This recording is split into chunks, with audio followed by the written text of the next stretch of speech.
พิพิธภัณฑ์บ้านเสียงค่ะ สวยมากเลย พิพิธภัณฑ์บ้านเสียง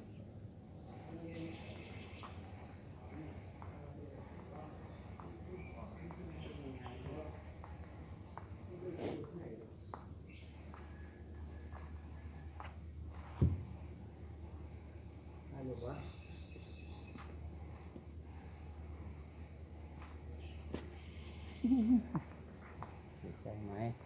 ในชีวิตครั้งแรกได้เจ้าเด้อเนี่ย มื้อหน้าก็มาไหม ฮะ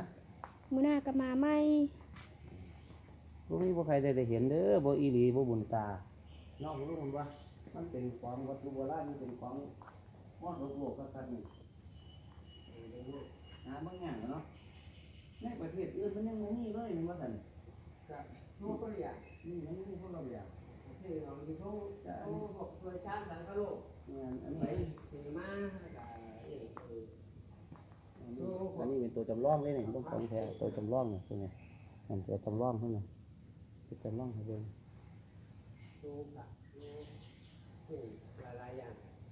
มีเดียววิธีเขาเผาเนาะเขาก็สิเผาคล้ายๆเฮาไอ้ล้าเนี่ยเผาอบบ่ที่บ้านเขาอาจจะมีเตาอบอยู่ห้องบ่เห็นเนี่ยเขาก็สิอบดินคือเตาถ่านเนาะนี่ล่ะปกติไม่ทำร้ายเลยนะมาบ้านชาวบ้านนี่แหละออกประตูล็อกเลยวะนี่ที่ออกเลยออกนี่นะของละงานมันก็ยังบอลมันนี่ประตูนี่มีทางไปอยู่จะย่างไปอย่างเงี้ยจะเลี้ยวขวาออกประตูโอ้โหนึกว่ามันสิออกใช่ว่าย่างถึงมันอยู่นี่เป็นของแท้นี่กำไรแขนอันนี้เป็นมองที่เขาเนี่ยดิ้นเนี่ยดิ้นปกครอง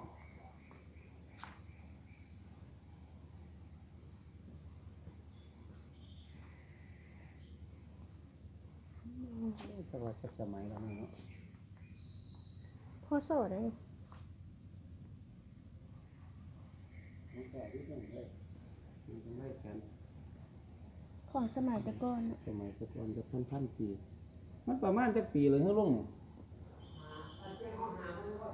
ฮะ5,600 5,600 ปี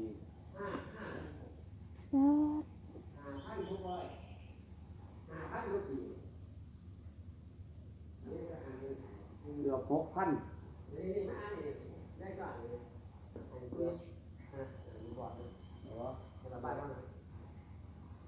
เจ้าของเปิดแล้ว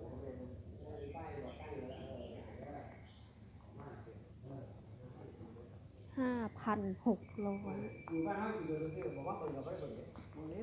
งใครเต่าเนาะเดี๋ยวเขามาเปิดไหมออกทางไหนไปนี่ออกทางนี้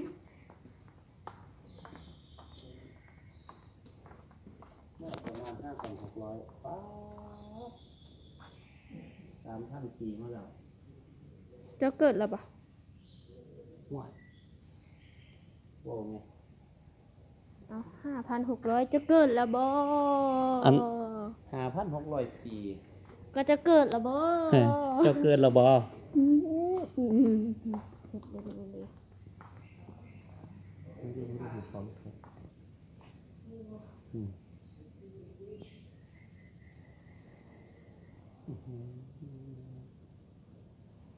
นิ้วตีนเขาจะย่าง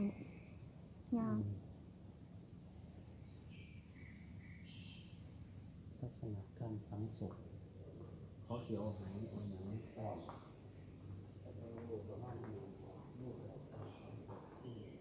5,600 ปี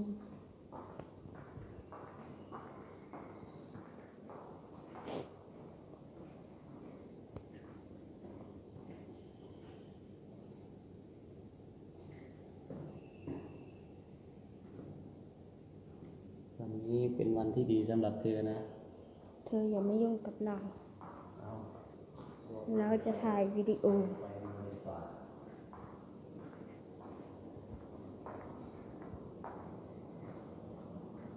นี่ตอนเขาพูดที่แรกนะเพิ่งนี่ตอนพูดร่มนี่ละเด้อพูดยุคเป็น นี่มองนี้ทุกคนได้ไหนมองเดี๋ยวอาจจะพาไปเบิ่งนะ ขุดลงไปมันเป็นดินวะหรือว่า แม่นเป็นดิน หรือมันเป็นสีมัง ดินน่ะนี่ดินน่ะ บ่เป็นดินหรอก ดินที่เฮาเหยียบนี่แม่นี่แม่ดินแบบนี้นะนี่แม่นี่แม่ บ่ ห่วยมันจะเป็นเรื่องนี้นะ ห่วย นี่ขุดเป็นแบบอะไรบ่ขุดในดิน ก็เรียกว่าขุดไปแล้วมันเป็นสีมัง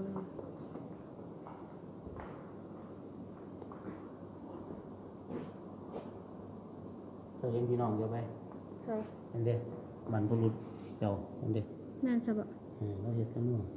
พอปู่เจ้าล่ะน่ะปู่เจ้า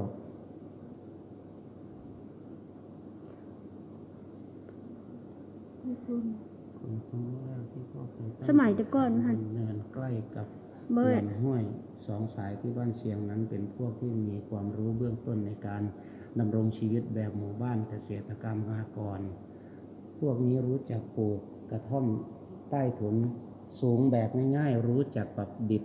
ภาชนะดินเผาที่มีความงดงามและมีวิธีการฝังศพของตนเองส่วนอาหารนั้นถึงแม้จะหาเอาจากป่าเป็นส่วนใหญ่แต่ยังมีการเลี้ยงสัตว์และปลูกข้าวด้วยวิธีการง่ายๆด้วยและในช่วงยุคแรกนั้นเองชาวบ้านเหล่านี้ก็เริ่มทำการประดิษฐ์เครื่องมือและเครื่องประดับสำริดไว้ใช้ด้วย ธนูสมัยแต่ก่อนนี่ แมน คือยังไหม้อยู่ซั่น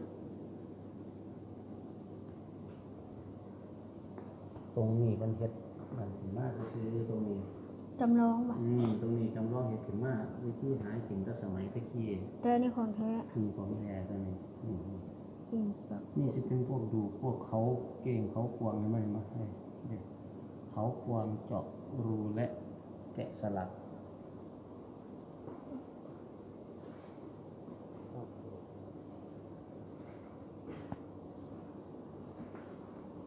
ยัง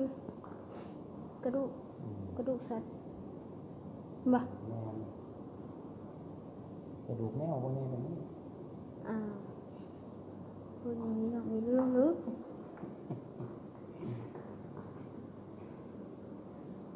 มันยายหมอความสุขให้ยังไง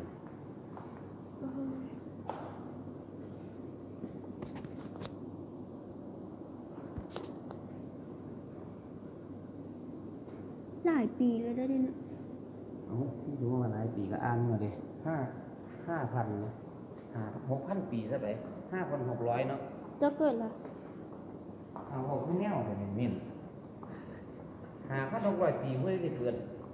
600 ปีก็ยังบ่ทัน แต่ประเทศลาวยังมันเกิดอยู่ มีระบบประเทศลาว นั่นนี่ดอก5,600 ปีน่ะ อันนี้เพิ่นเฮ็ดเอาได้นี่ สิมาเฮ็ดเอาจังได๋ คือเลือบมอง ว่าเขาเจ้าคัดซื่อๆตัวไหนห้ามนั่งไม่รู้น่ะ ๆ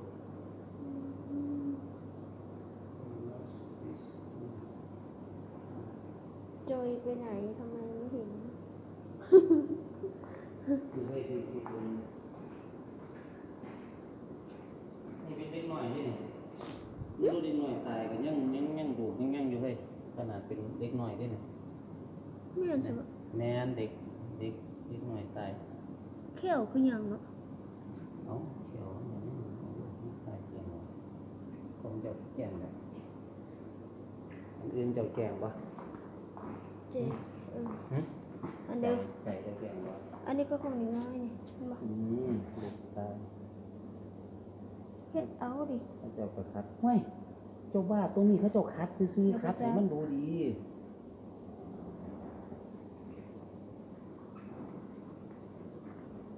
นี่คือบ่เฮ็ดแบบธรรมชาติ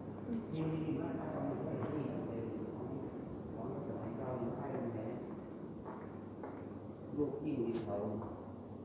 นี่มันเป็นแต่สมัย ของเล่นบ่ เป็นแต่สมัยเก่าเป็นสมัยบุกนี่มันซุ่มเขาเจ้าไว้แต่เฮ็ดอะไรกับบุรุษคนนี้ สมัยก่อนของเล่นเขาเจ้างามเนาะ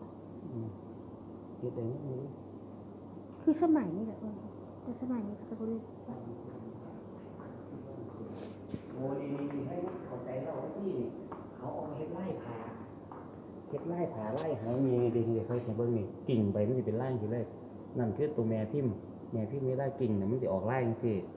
มันสิมีหลายไล่เลยทีละเห็นไหม นี่แหละใจละอันเดียวตัว เขา นี้ จะ ก็ จุ่มสีป่ะ ตัวนี้ก็จริงแม่นตัวนี้ก็จริงมันจะออกไล่นี่ สลัด นี่เด็ตัวนี้นี่เด็ตัวนี้ก็จริงออกไล่นี่เข้าใจไหม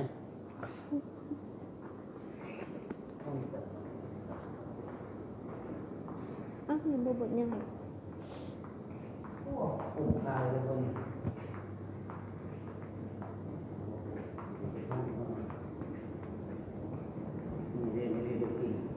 ลูกปิ้งชุดหนึ่ง เขาจะ ปิ้งดินเผาเนี่ย เขาจะคือบอกไว้บนเดียวกัน ก็แยกแล้วเนาะมันหลายอันหลายมันก็เบิ่งบ่ดูดีเขาจะต้องแยกกันสิมันจังบ่แออัด ตาประทับดินเผา ผู้ใดเกิดมาทั้งที่บ่ได้มาเบิ่งนี่ เฮ้ยตาประทับดินเผาคือตาแปะโป้นนะ คือยังย่างเส้นมันแปะ สนาภาพ ก็ไล่ซอยก็ไล่ซอยเมื่อใครได้ซื้อเจ้าก็จะฝากเป็นของมัน นี่เนาะเขาจะเห็ดจำลองขาย ไม่แต่เมื่อบ้านก็จะเป็นพ่อแม่เขาแล้ว ลูกปัดหิน แม่ผมสิเอามินไปอยู่เงื่อนน้ำได้ ถามอีมินไปบ่อีมินกะ มินไปว่าถามก่อน ไปอันนี้เป็น โอ้ดีๆมินไปว่า ภาชนะดีมาจะดี มินไปว่า ได้บ่วงสมัยตะกี้ไว้นี่ให้บางคือน้อยแท้ บ่แม่นนั่นป้อนข้าวเด็กน้อยดีกว่าป้อนเด็กน้อยเกิดใหม่เลย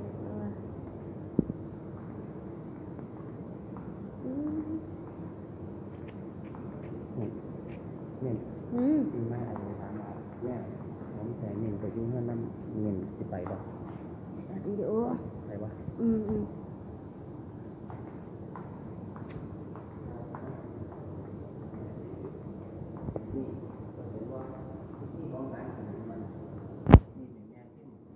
นี่มันเป็นแม่พิมพ์เขาจะเอาเหล็กเก็ดเอาสิออกเขาจะเอาหินเก็ดเป็นแม่พิมพ์มันพวกขวัญนั่นน่ะ